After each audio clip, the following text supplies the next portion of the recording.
What is going on, guys? Jason Burke here, Styles Clash for Life, coming at you on YouTube, and today I've got some football focus. The Pittsburgh Steelers just finished playing the Cincinnati Bengals in Week 12 of the 2019 NFL season, and this game was a little too close for comfort. What a difference a week makes every single time I say this. 2 weeks ago, it seemed like Pittsburgh was riding high. The defense was at an all-time high. We had just come off of two big victories against the Colts and the Rams. We were in the driver's seat in the sixth seed of the playoffs. We were only one game behind Buffalo. And then all of a sudden, we go into Cleveland last week, and we lose to the Browns in a game where we have no life on offense whatsoever. And get a ton of injuries on top of that. So all of a sudden now, this before heavily favored Steeler team coming into an 0-10 Cincinnati team, people weren't sure what to expect. I expected a low-scoring game. I think everyone expected a low-scoring game, and that's what we got here to a final tally of 16-10. Again, this is a tale of two teams that are very, very beat up. Cincinnati came into today with some offensive line changes.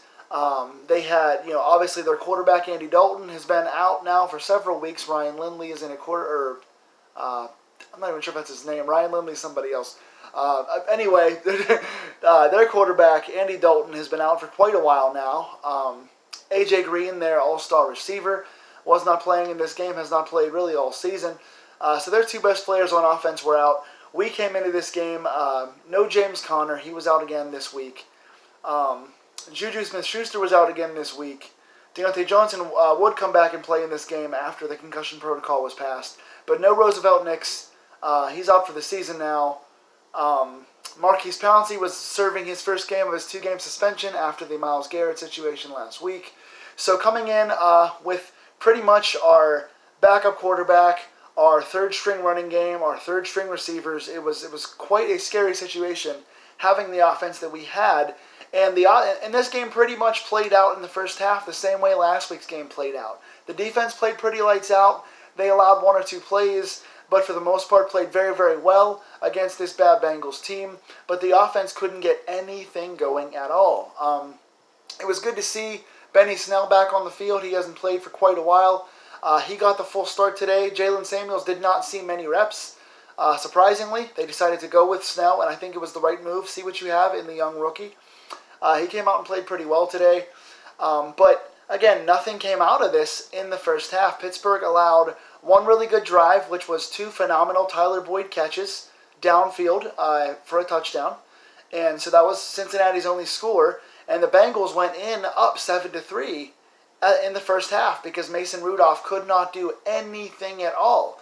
So after Pittsburgh came out in the first drive of the second half and got no results, Mike Tomlin finally pulled Mason Rudolph and brought in Duck Devlin Hodges, which I've been calling for a while now. After seeing last week against an average Browns defense, with us looking as bad as we did in a game we easily should have won, and then looking this putrid in the first half, plus the second half drive, to score 3 points against a very, very bad Bengals defense and an embarrassingly bad Bengals team who came in 0-10, they were on track to beat us. With a defense as good as we have, playing against bad teams, we shouldn't be looking this bad. It was offensive in spite of the injuries.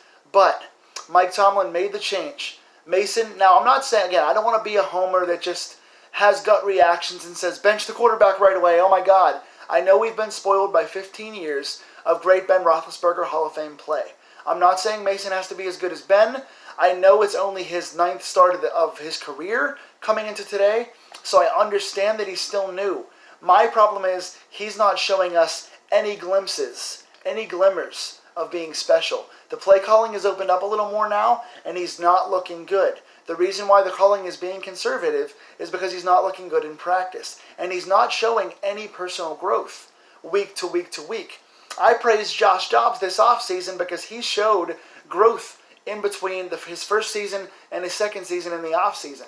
We're not seeing any growth from Mason Rudolph. From his rookie year to this year to playing this season, we're not seeing him get better. We're not seeing better decisions. He's holding the ball too long. He's making his first read and checking down right away. He's just looking very scared out there. His throws are high across the middle. He's throwing a lot of low and behind across the middle.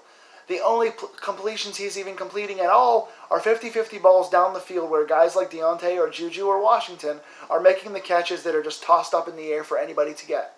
So I think this was the right move. I was saying that Mason should have been benched coming into this game.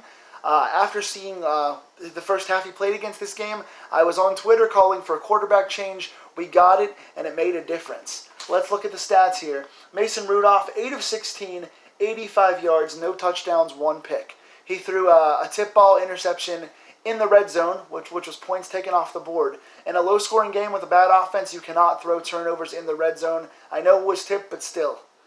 Big, huge problem. So only 85 yards, 50% completion percentage. Not very impressive. Devlin Hodges comes in mid-third quarter, 5 for 11, 118 yards and a touchdown. He comes out right away.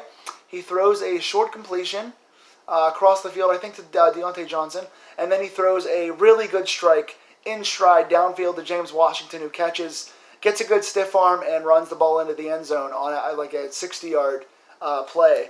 So right away, you see the team respond to Hodges. He's looking downfield. He's looking more accurate downfield. And he's hitting guys open, which Mason Rudolph could never find in 10 games this season. He just couldn't find anybody. So Hodges instantly looks better. He did cool down after that. He was not that impressive, but still, 5 for 11, 118.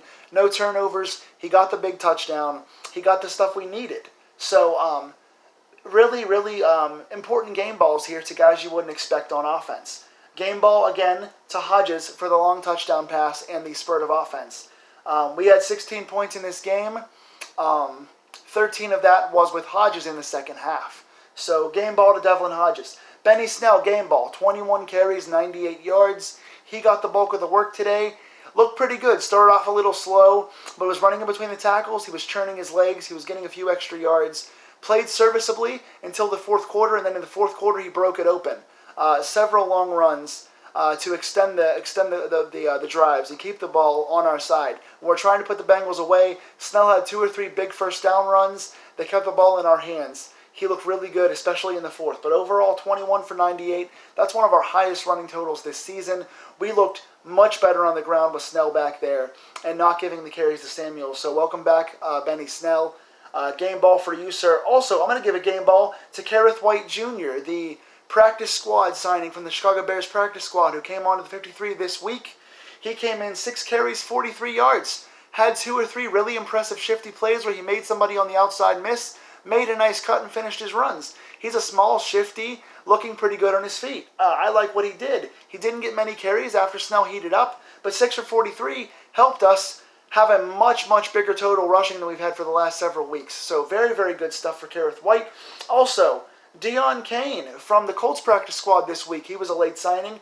He only had 1 catch for 35 yards, but he caught the biggest offensive play of the first half. The only positive play from Mason Rudolph in the entire half was a 35-yard jump ball, 50-50. Actually was thrown too far in front of Cain, but he went up, made the adjustment, and made the catch. He also drew a pass interference call on a deep ball in the second half. So Cain with 2 positive plays coming in off the street this week. So congratulations to Deon Cain. James Washington, his best game of his career so far, 3 catches, 98 yards and a touchdown, including the big one where he finished the run. So again, we're looking better out there. Snell is back there looking solid.